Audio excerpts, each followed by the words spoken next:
Hi friends, welcome to DTK Food and Travels. Today we're going to make pichinga thoran. It's also known as ridged sponge gourd or Chinese okra in some areas. So I'm going to take one of the pichingas and just cut it down the middle, then slice it down the middle again, then cut it lengthwise. So we're gonna basically dice it. You can make it as however big or small pieces as you want. I'm not dicing it super thin, it's pretty big because the sponge gourd is mostly water, and once you cook it, it's gonna really cook down. So these big diced pieces are gonna be really small once you cook it. So you don't have to cut it really small. So I'm just gonna go ahead and slice up all of them. And that's about how big you want it. Now we're gonna go ahead and get a coconut mixture ready that we're gonna add to the pichinga before we start cooking it.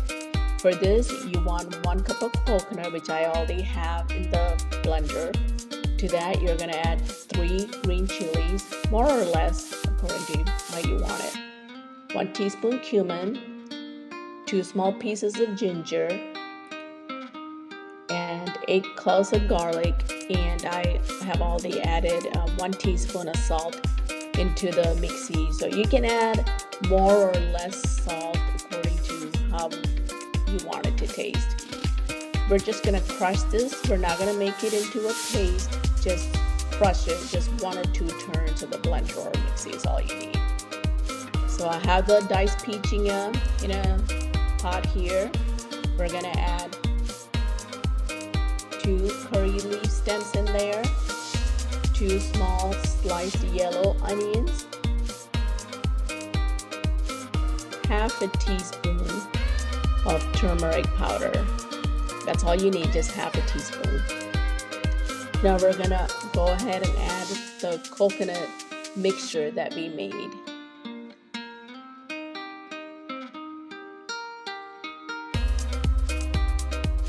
Go ahead and put it in there, get all of it out. You don't need to add any water to this. Like I said earlier, sponge gourd is mostly water. So if you add water to it, you'll have to cook it longer to let all the water evaporate. I'm cooking it on medium-low, then I'll turn it every once in a while and check on it frequently to make sure that all the water have evaporated and that it's cooking up nicely.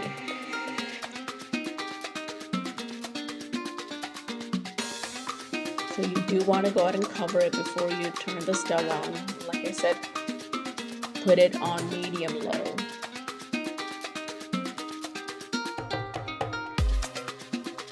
And turn it every once in a while and check on it to make sure it's not overdone. So this cooked on medium-low for about 15-20 minutes and it's perfectly done. Just stirring it to make sure, see how small the pieces have become. Okay, perfect. It's done perfectly. So to this, I'm gonna add 1 cup cooked black beans. I had soaked the black beans overnight. Then I cooked it in a pressure cooker with half a teaspoon of salt and 1 teaspoon of garlic and ginger paste. You can use whatever beans or legumes you would want in there. Just make sure you cook it prior. You can use like the small red beans, any dal, anything. You can even use the canned black beans. Just make sure you rinse it and then just saute it in some garlic and ginger paste to add some flavor to it before you add it to the pichinga mix. There, it's well mixed. It looks great.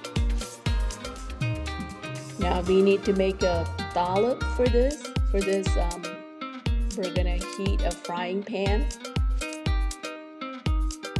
The heat is on medium-low, and we're gonna add 2 tablespoons of olive oil to it. You can use coconut oil, but we're going with extra virgin olive oil. whatever oil you use, it's your preference. Once I added the oil, I increased the heat to high so it'll heat up quicker. And to the hot oil, I'm gonna add 1 teaspoon of mustard seed. So once I put the seed in there, I lowered the heat again, so I don't want the mustard seeds to pop all over the place. I'm keeping it covered so it won't pop all over the place. It's just gonna take a few minutes for all of it to pop.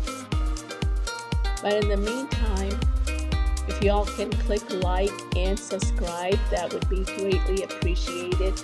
And also, if you like to see any specific videos on any vegetables, meat, anything pretty much, you can request down there and we'll try to get that video out to you. Okay, now the mustard seeds are popping really good.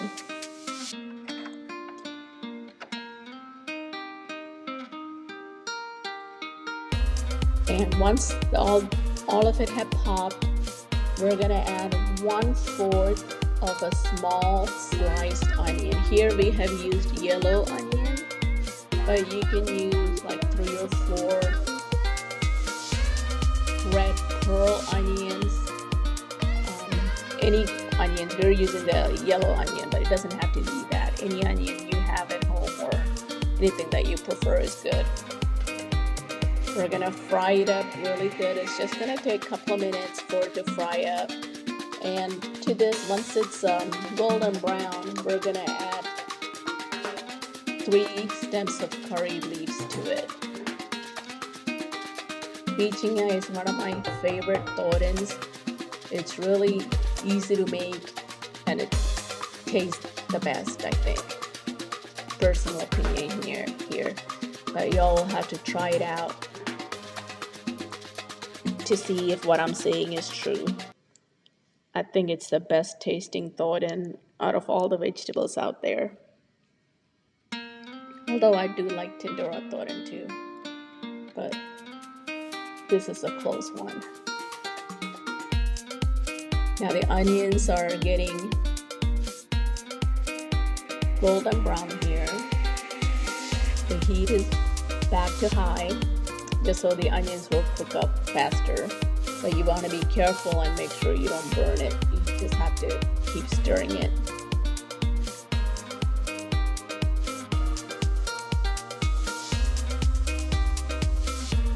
I wish you could smell this. I love the smell of fried onions. It smells so good. And it's gonna taste even better once you add it to the pichinga mixture.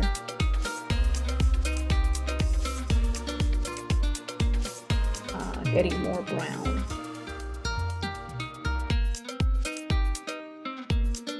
Almost time to add the curry leaves. Gonna go ahead and add the 3 stems of the curry leaves. Once you add the curry leaves, just go ahead and turn it off because you don't want it to burn. But just stir it around until the curry leaves fry up really good.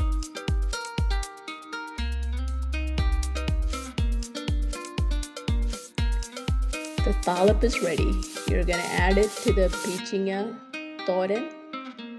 Just gonna add a little bit of pichinga in there to make sure we get all the goodness out. And you just stir it around to make sure all the thalap is evenly distributed. So that way you can get the good taste of the olive oil and the fried onion mixture. So we're gonna go ahead and plate it. Gonna get it into a bowl. And it's ready to be eaten. I hope all of you will try this pichinga thoran, and then like and subscribe our channel. And like I said, make a comment about if you want to make any videos on any specific dishes. Thank you.